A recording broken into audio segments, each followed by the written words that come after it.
Assalamualaikum warahmatullahi wabarakatuh. Jumpa lagi para pembelajar dimanapun Anda berada dengan Ruang Belajar IPS. Tema yang akan kita bahas yaitu tentang ekonomi kreatif. Seperti biasa, sumber diambil dari buku IPS kelas 9 kurikulum 2013 edisi revisi 2018, terbitan dari Kementerian Pendidikan dan Kebudayaan Republik Indonesia, juga dari berbagai sumber lainnya yang relevan. Dan dalam kesempatan ini tidak lupa Ruang Belajar IPS mengucapkan terima kasih kepada Anda semua yang telah mensubscribe channel ini, sehingga kami menjadi tambah semangat untuk menampilkan wawasan tentang materi IPS. Tujuan pembelajaran yaitu diharapkan setelah penjelasan ini Anda mampu menjelaskan kembali tentang pengertian ekonomi kreatif, subsektor ekonomi kreatif, hubungan antara ekonomi kreatif dan industri kreatif, serta berbagai upaya dan strategi pemerintah untuk mengembangkan ekonomi kreatif. Nah, kita bahas tentang pengertian kreativitas. Kreativitas adalah kemampuan seseorang untuk melahirkan sesuatu yang baru, baik itu berupa gagasan maupun karya nyata yang relatif berbeda dengan yang ada sebelumnya, menurut Supriyadi.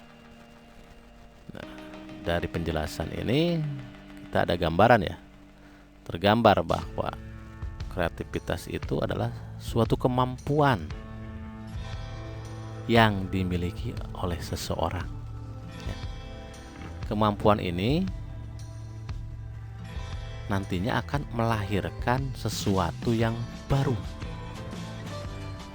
Ya, baik berupa gagasan ataupun karya nyata yang memiliki perbedaan dengan yang telah ada sebelumnya.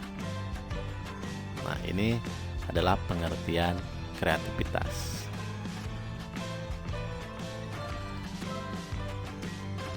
Sedangkan pengertian wirausahawan adalah orang-orang yang mempunyai kemampuan melihat dan menangkap peluang bisnis, mengumpulkan sumber daya yang dibutuhkan guna mengambil keuntungan dan mengambil tindakan yang tepat serta memastikan keberhasilan. Seorang wirausahawan tidak hanya mampu berbuat sesuatu yang baik bagi dirinya, melainkan bagi orang lain. Ini adalah pengertian wirausahawan. Ada gambaran? Sosok wirausahawan itu seperti apa? Oke. Konsep ekonomi kreatif.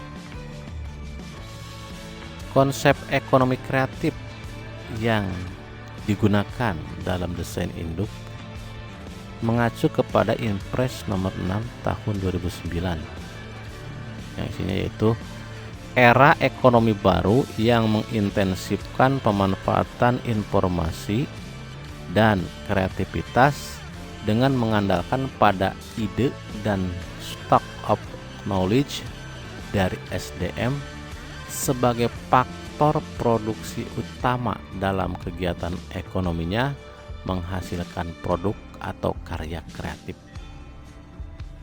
Nah, jadi konsepnya ini adalah memanfaatkan informasi serta kreativitas individu ya sebagai faktor produksi utama dalam kegiatan ekonomi. Artinya bahwa ekonomi kreatif ini memang intinya adalah hasil pemanfaatan kreativitas individu. Bagaimana seorang individu bisa menghasilkan sebuah ide atau bisa menghasilkan suatu produk yang nyata yang bisa digunakan oleh rumah tangga konsumen. Dan sudah pasti produk tersebut memang berguna bagi orang lain dan mengandung unsur ekonomi, artinya bisa diperjualbelikan ya. Ekonomi kreatif ini memang akan selalu berhubungan dengan kreativitas individu ya. Di sini dijelaskan ada industri kreatif memiliki 14 sektor. Nah, kita lihat nanti ya. 14 sektor ekonomi kreatif. Periklanan.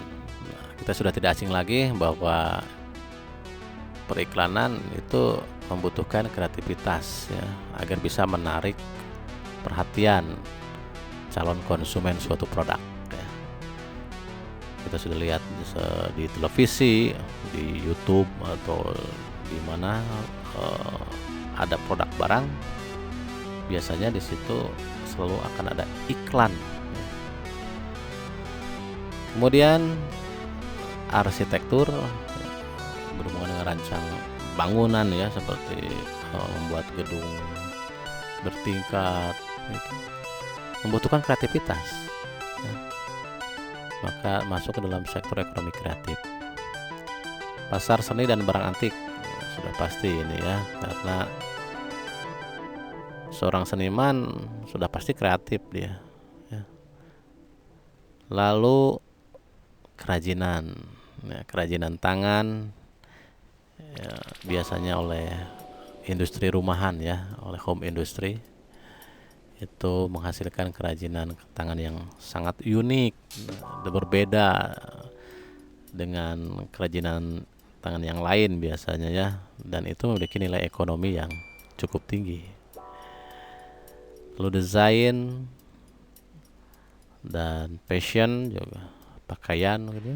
Nah, film, video dan fotografi, di mana sekarang sedang booming nih dengan adanya YouTube, Instagram ya, itu semua menjadi sebuah faktor pendorong maraknya ekonomi kreatif ya di sektor film dan fotografi ya, dan membutuhkan kreativitas pasti.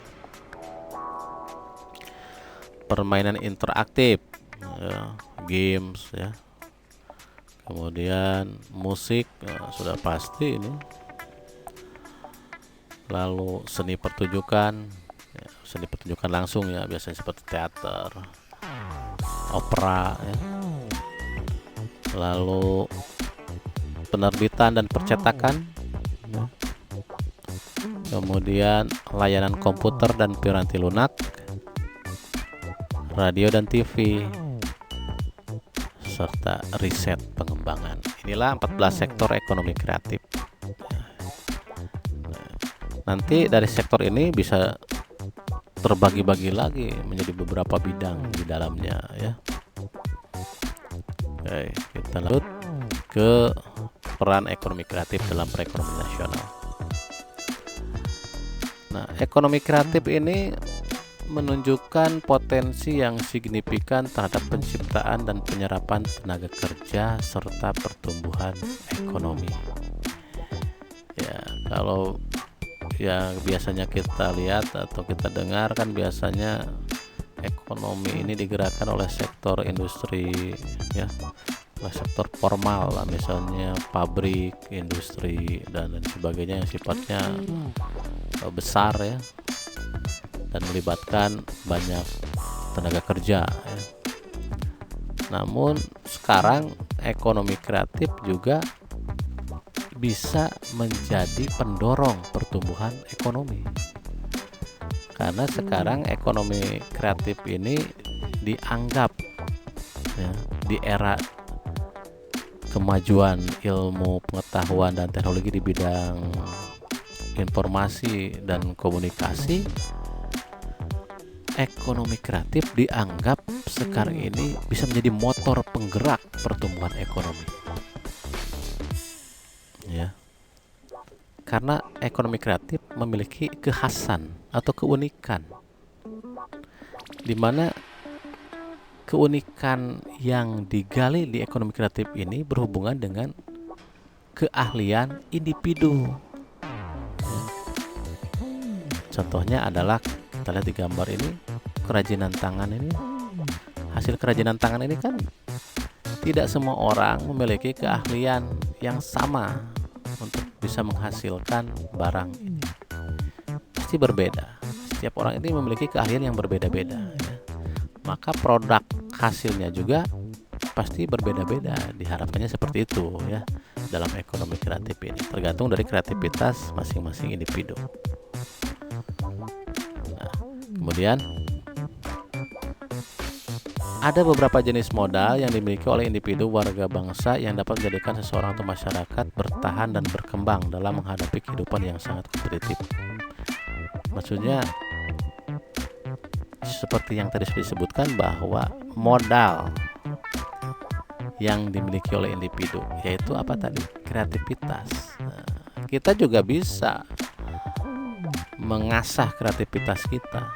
Contoh, Anda misalnya ahli dalam membuat sebuah karya, seperti saya senang fotografi. Nah, Anda bisa terus memperdalam bidang itu sehingga menjadi ahli dalam bidang fotografi. Nah, nanti bagaimana profesi saya? Nah, misalnya profesi Anda nanti seorang fotografer, ya. Untuk tahap pertama mungkin mengikuti lomba-lomba fotografi, ya, kemudian melatih diri, misalnya ikut dalam event organizer, ya, bidang dokumentasi misalnya. Itu secara tidak langsung hobimu adalah profesimu. Oke. Nanti kalau semakin banyak orang yang mendalami atau melatih kemampuan diri untuk ahli di bidangnya, maka secara tidak langsung akan menggerakkan perekonomian nasional. Di antara Anda yang senang main musik nih, perdalam terus keahlian Anda, latih terus keahlian Anda dalam bermain musik itu, ya. Anda latih, nah, nanti kemungkinan itu bisa menjadi profesi Anda, dan mendatangkan income, ya. Kalau sudah profesi, ya sudah pasti Anda akan mendapatkan pendapatan dari hobi Anda bermain musik misalnya. Nah, semakin banyak musisi di Indonesia ini, ya, maka industri musik juga akan semakin berkembang, ya, dan secara tidak langsung akan meningkatkan perekonomian negara ini. Anda senang dengan YouTube, Anda mau menjadi konten kreator, silakan. Anda latih diri Anda, kemampuan Anda, kreativitas Anda, sehingga bisa menjadi mungkin nanti sebuah profesi Anda adalah konten kreator misalnya. Nah, dan modal yang Anda miliki itu kan kreativitas, itu saja, ya. Yang lainnya bisa menyusul, tools atau peralatan, perlengkapan kan bisa menyusul. Yang penting Anda punya kreativitas, Anda punya keinginan, kewirausahaan, sudah pasti Anda bisa menjadi seorang wirausahawan. Nah, ini contoh nyata bidang ekonomi kreatif, ya. Strategi mengembangkan ekonomi kreatif. Nah, ada beberapa strategi yang sudah dipersiapkan oleh pemerintah, yaitu yang Pertama yaitu menyiapkan insentif untuk memacu pertumbuhan industri kreatif berbasis budaya. Insentif tersebut meliputi perlindungan produk budaya, kemudahan memperoleh dana pengembangan, fasilitas pemasaran dan promosi, hingga pertumbuhan pasar domestik dan internasional. Strategi selanjutnya yaitu membuat roadmap industri kreatif yang melibatkan berbagai lembaga pemerintah dan kalangan swasta. Lalu membuat program komprehensif untuk menggerakkan industri kreatif melalui pendidikan, pengembangan sumber daya manusia, desain, mutu, dan pengembangan pasar. Nah, itulah strategi untuk mengembangkan ekonomi kreatif. Strategi selanjutnya yaitu memberikan perlindungan hukum dan insentif bagi karya industri kreatif. Ya, contohnya memberikan hak kekayaan intelektual, antara lain buku, tulisan, drama, tari, koreografi, karya seni rupa, lagu atau musik, dan arsitektur. Pemberian hak paten terhadap penemuan baru, merek produk atau jasa, desain industri, desain tata letak sirkuit terpadu, dan rahasia dagang. Lalu membentuk Indonesia Creative Council yang menjadi jembatan untuk menyediakan fasilitas bagi para pelaku industri kreatif.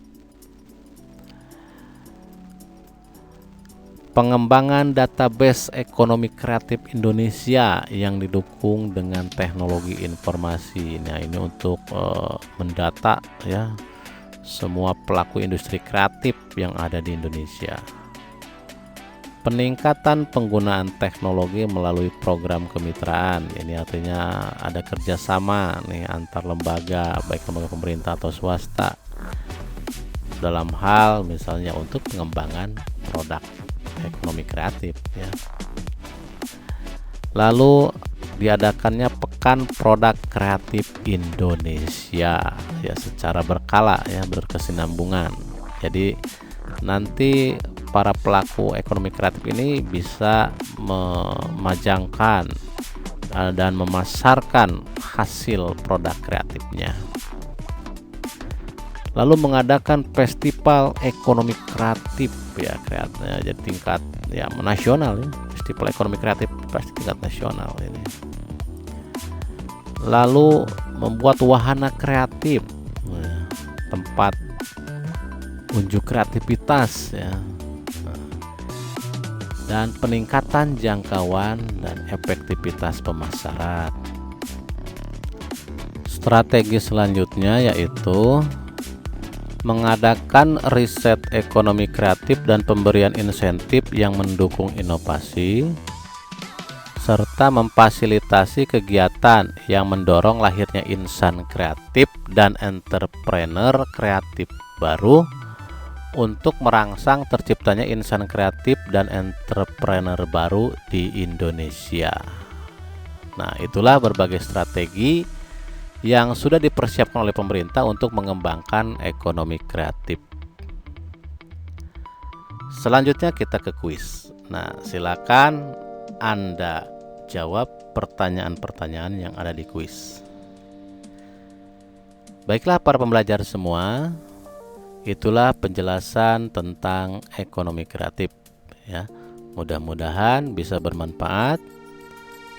Jangan lupa untuk tetap semangat belajar. Salam belajar. Wassalamualaikum warahmatullahi wabarakatuh.